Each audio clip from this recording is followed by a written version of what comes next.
Ponerse. Bueno, ponerse tiene que ponerse ahí. Ven, ahí. ¿Quieres que le saquemos una foto? Ay, sí, por Sí, favor. venga. Alex, tú también. En vertical. Bueno, le saco las fotos.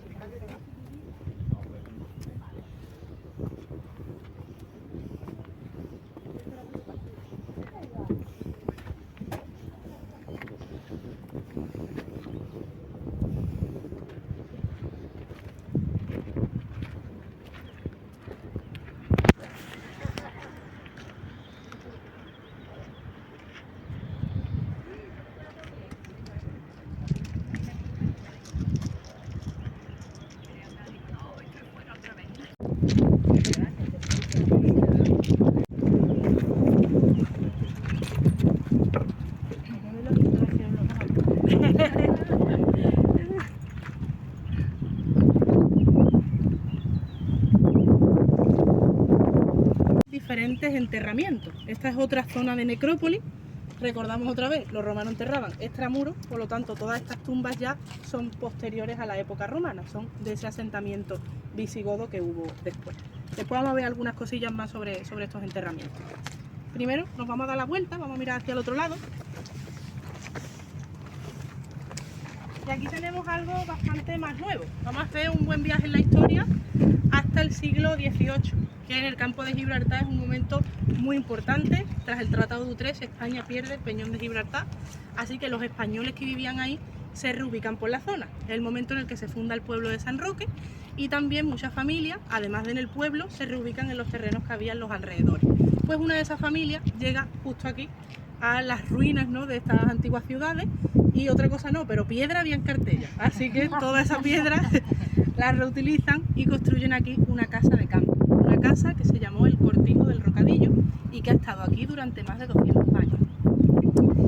Las excavaciones de este yacimiento empiezan en los años 50 del siglo XX y muy poquito después empiezan a construir la refinería en los 60, así que como pueden imaginar, lo primero que pasa aquí es que hay mucha tensión, hasta dónde se puede extender el polígono, hasta dónde hay que proteger esto, y por eso, pues eso, de lo primero que tienen que hacer es calcular el perímetro a proteger, y las 27 hectáreas que hemos comentado que se protegen se declaran bien de interés cultural en el 68.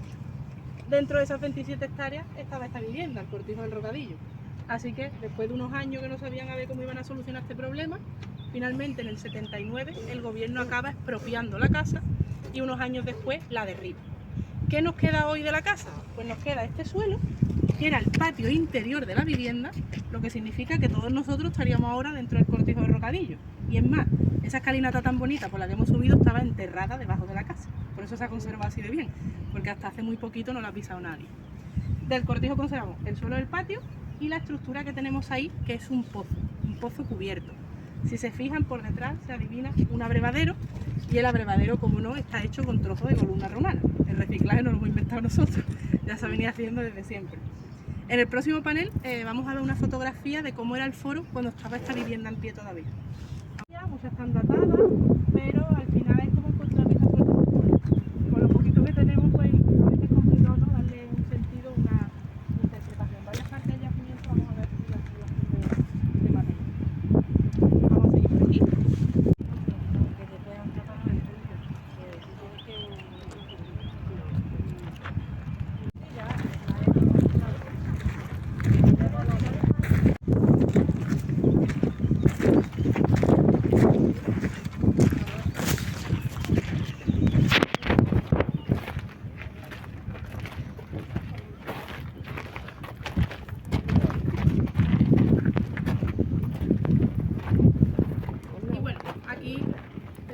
de las estructuras quizás más complejas del yacimiento.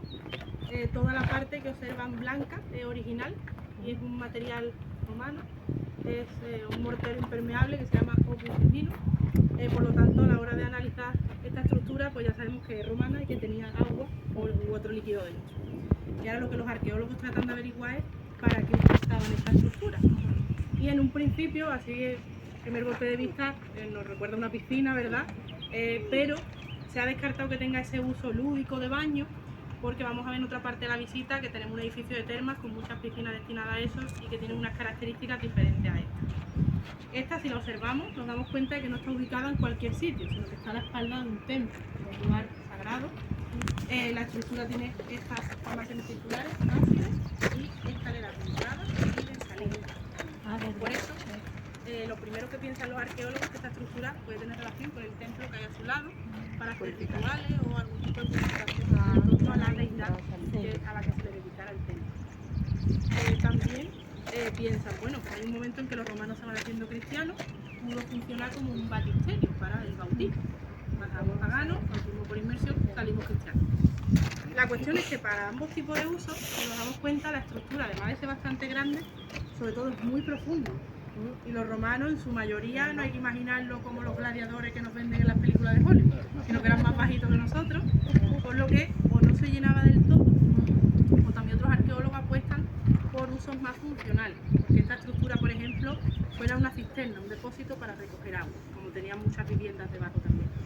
Lo que pasa es que para un simple depósito es extraño ponerle esta forma, dos escaleras, justo detrás del templo, por lo que esto tampoco acaba de encajar. Se ha planteado también un uso decorativo, ornamental, pero volvemos en realidad a lo mismo, porque es tan profundo, porque es un factor. La realidad es que a día de hoy aún no se sabe exactamente para qué se utilizó esta estructura, por eso no tenemos todavía un panel explicativo y es algo que se sigue investigando. Pues vamos a ver dos tipos de vivienda romana. La que tenemos aquí frente al panel, la que está representada en la imagen, sería la clásica domus, la casa señorial romana, ¿no? Para gente ya pudiente. Entramos a la vivienda y en el centro lo que encontramos es el atrio, un gran patio alrededor del cual, como vemos en la imagen, se disponen las diferentes habitaciones. El origen de lo que sería hoy nuestro patio andaluz, que es muy similar. Y en el centro del atrio tenían el impluvio, esa hendidura que sirve para recoger el agua de la lluvia. ¿Cómo lo hacen los romanos? Pues como vemos en la imagen, ponen una columna en cada esquina de este impluvio, que está aquí, la base se conserva todavía, y esas 4 columnas sostienen el compluvio, que es un techo inclinado. Gracias a esa inclinación, cuando llueve, el agua va a renovar.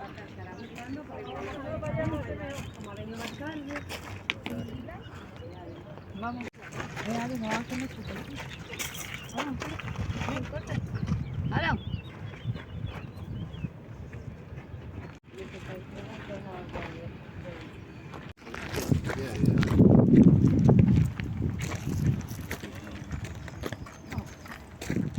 Hace un poquito de calor.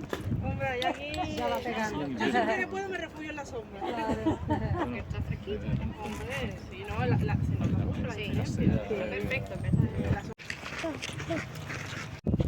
Es muy tosca, muy porosa, por lo que debemos imaginar que los romanos no la veían así, sino que toda esta piedra estaba cubierta de estuco, que es esa especie de cemento blanco, que conservamos en algunos fragmentos. Y bueno, una vez que se estucaba, en el estuco se podía hacer la decoración más fina.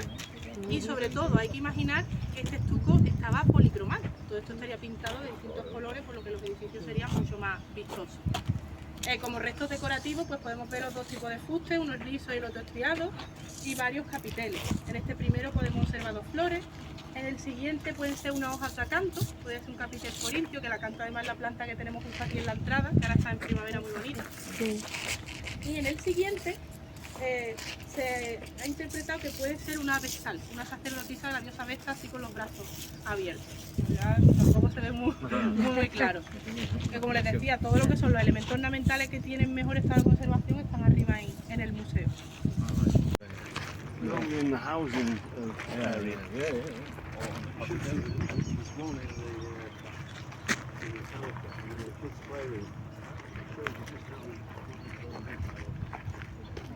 Que dejaba el techo, que en alguna época del año era más que necesario. Y en esta parte ya central del edificio tenemos lo más representativo de un edificio de termas, que serían sus 3 3 salas de baño cubiertas y de distintas temperaturas.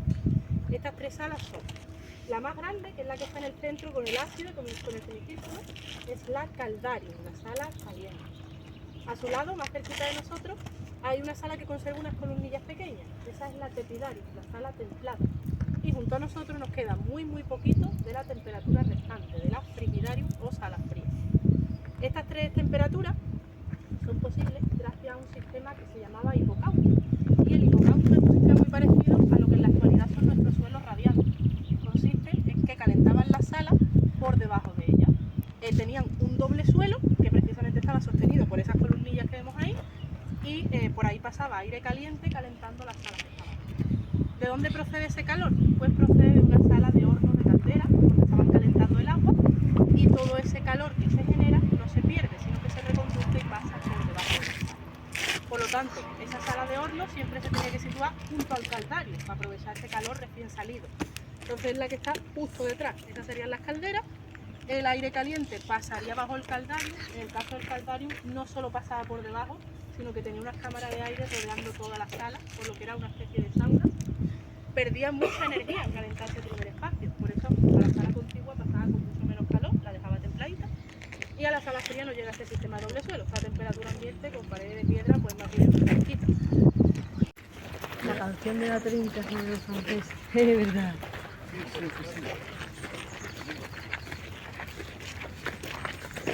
La casa, ¿no? Creo que sí, ¿te pueden entrar por ahí? Sí.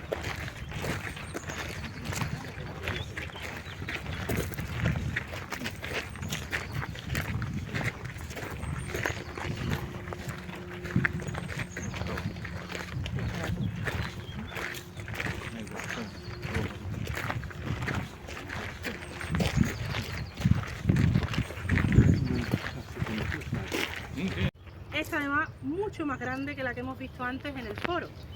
Accedemos por esos 2 escaloncitos a un primer vestíbulo con habitaciones y con almacenes a ambos lados.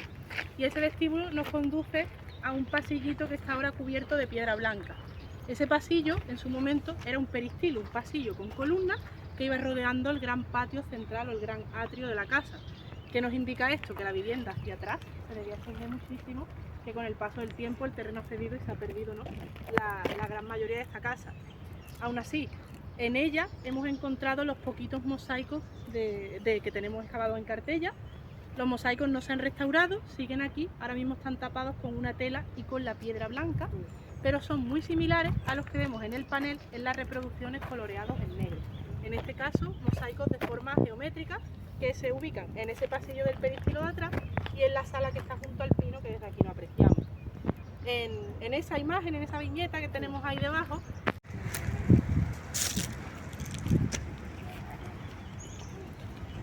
¿Qué te parecida a la otra torre que vimos ayer? Una foto ahí con el mar y la torre.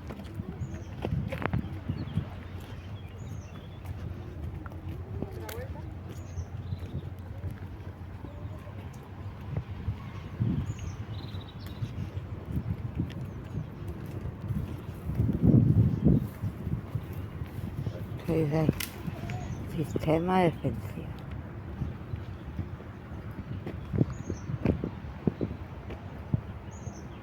Sí.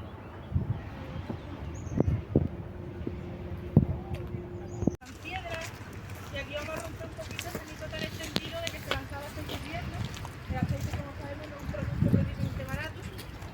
Si es que tiraban algo hirviendo, podía ser las aguas fecales, que también las hervían y eso era muy agradable también que cayera así. Aquí vemos esa reutilización constante, ¿no?, que vemos en la historia de los materiales.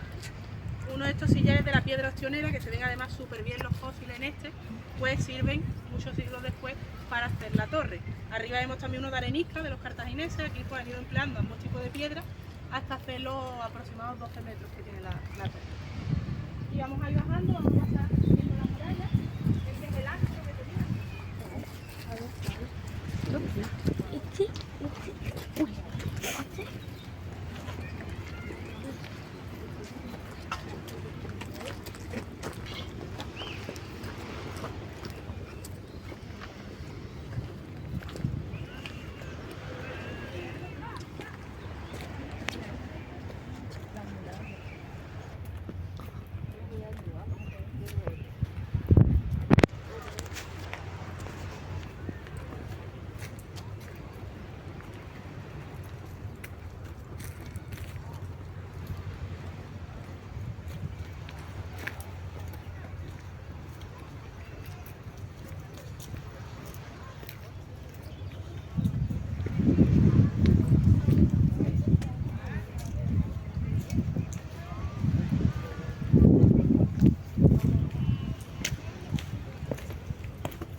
¿verdad?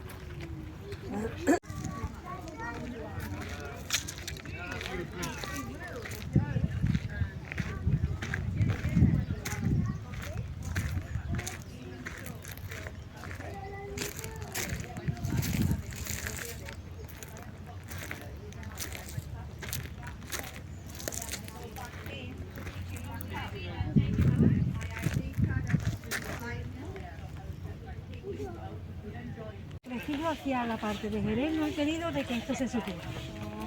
Las cosas. Claro, no, sí, sí. A ver, al final la historia siempre la conocemos por los que ganan, por los que cuentan lo que les interesa. Lo que le interesa, y entonces esto me interesaba, porque ya ves, saber de ahí, bueno, y la parte de Alfonso de Alfonso no tuvo tanto menos para parar.